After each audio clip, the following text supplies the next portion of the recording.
Hello and welcome to this podcast, which is part of a series called Inventing Embodiment. My name is Jonathan Burrows. I'm a choreographer and also a faculty member at the Centre for Dance Research at Coventry University. Last year, my colleagues at CDARE met online once a week to talk, and the conversation kept coming back to the question of how we speak about embodiment.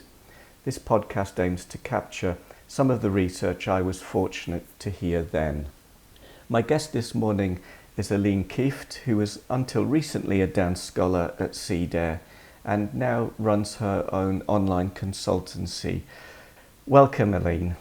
Thank you, Jonathan. Nice to be here with you. Yes, thank you for joining me. Can you start by telling us a little bit about what you were researching at CDARE and perhaps what your work is concerned with now? Sure.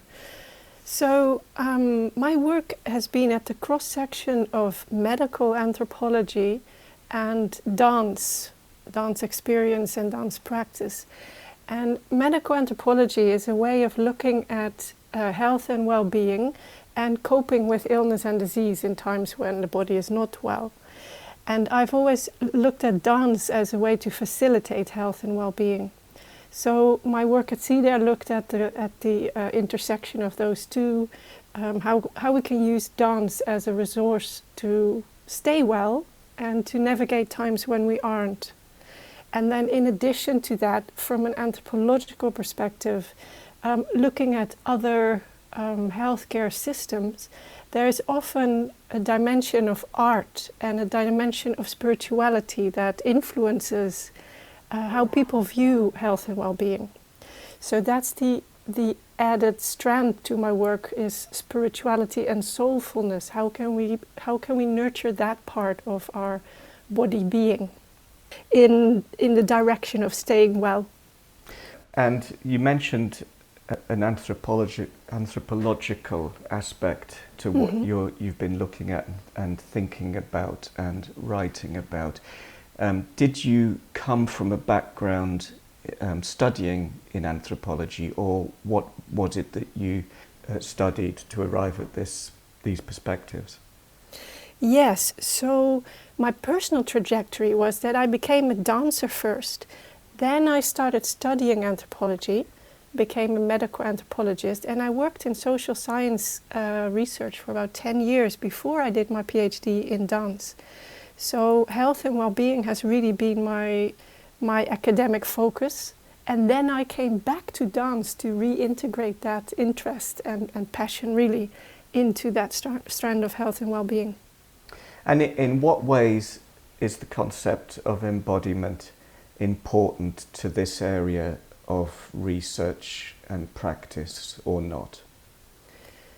Anthropology follows the academic conventions of objectivity and observations, but at the same time it recognizes that those observations always come through the embodiment of the researcher.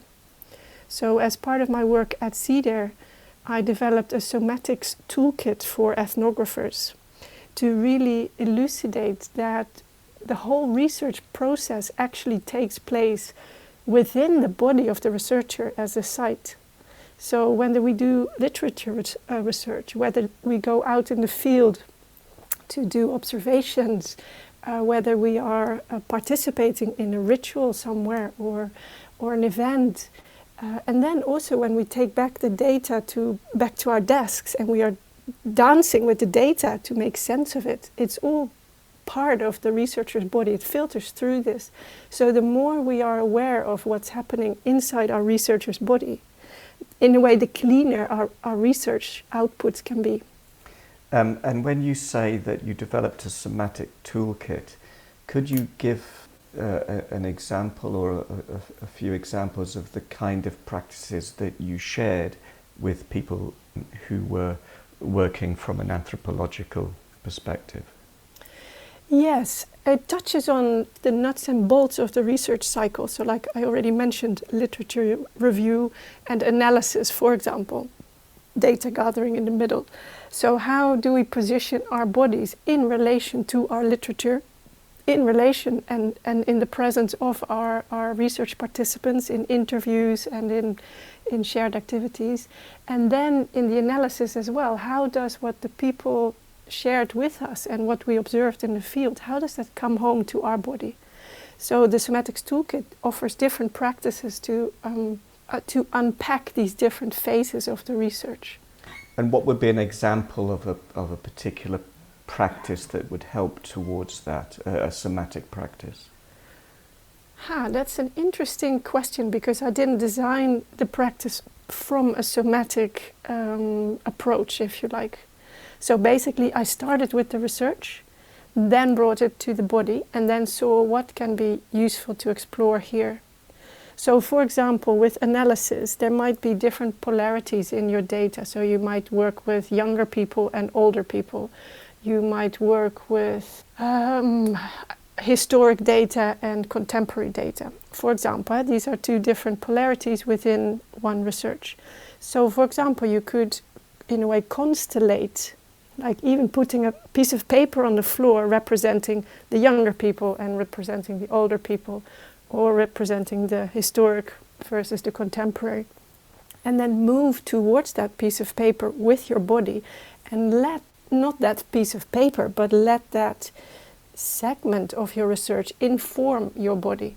So you might notice things like, oh, I feel much more comfortable with the older people than with the younger people, or the other way around. Or I actually feel much more comfortable with contemporary data than with the historic data.